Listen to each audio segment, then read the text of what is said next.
Assalamualaikum warahmatullahi wabarakatuh. Kun fayakun. Teman-teman pasti pernah mendengar penggalan ayat dari surah Yasin tersebut.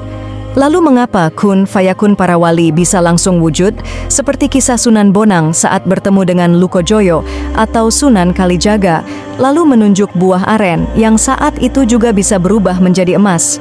Bagaimana sifat ilahiyah itu bisa ada pada hamba? Sebelumnya Zul ucapkan banyak terima kasih telah berkunjung ke channel Zul ini. Satu like dari teman-teman akan sangat berharga untuk perkembangan channel ini.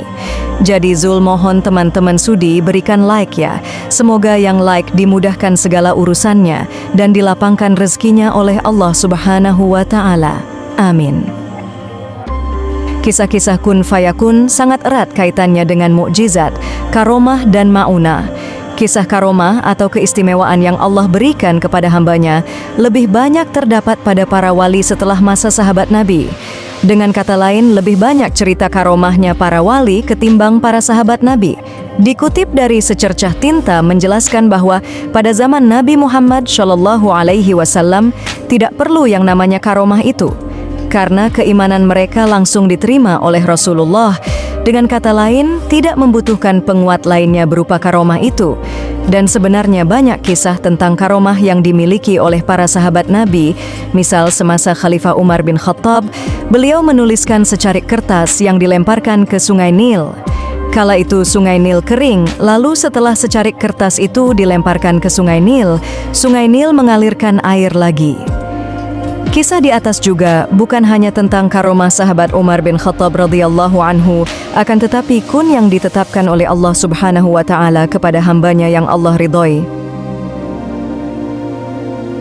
Mendekati keimanan para sahabat ialah golongan tabi'in yang hidup menjumpai para sahabat.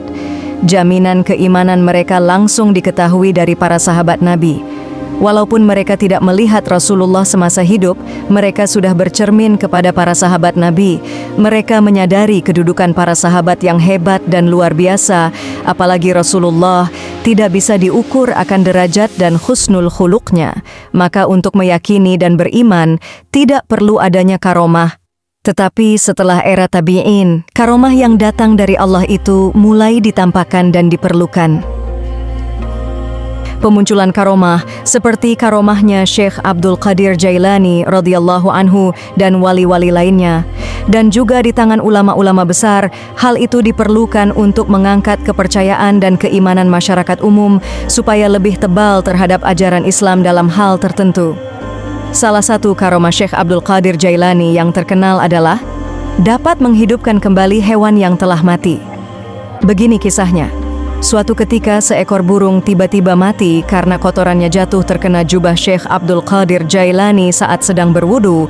Melihat itu, Syekh Abdul Qadir Jailani bersedih, lalu beliau mengambil burung itu, lalu dipegang burung itu, biiznillah, burung itu hidup kembali dan terbang.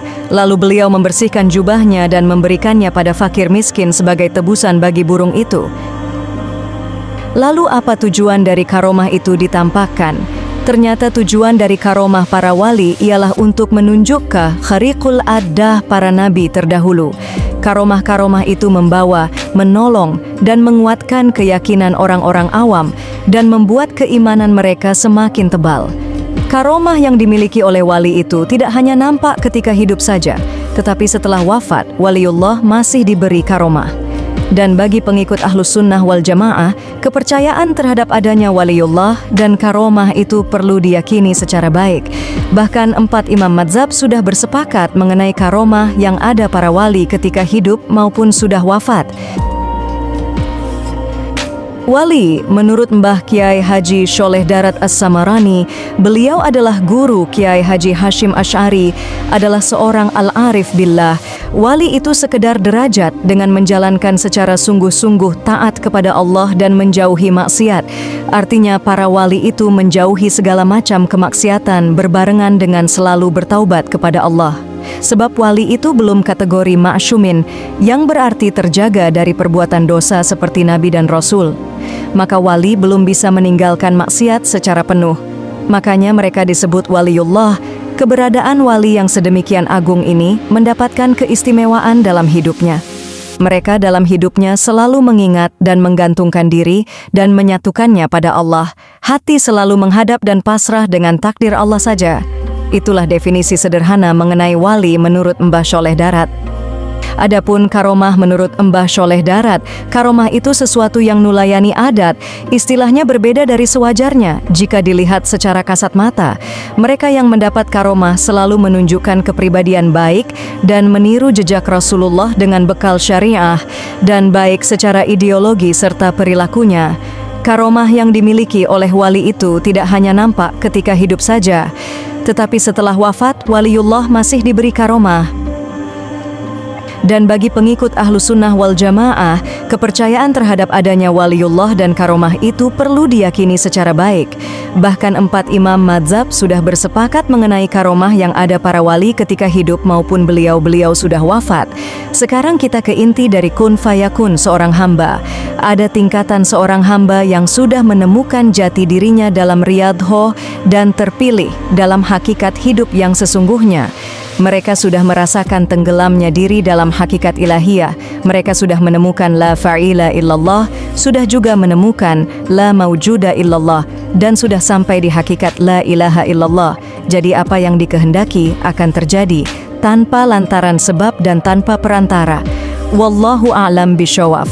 Demikian yang bisa Zul bagikan, semoga bermanfaat dan menambah pemahaman teman-teman. Kurang lebihnya mohon maaf, silahkan berkomentar di bawah jika ada opini dari teman-teman. Wassalamualaikum warahmatullahi wabarakatuh.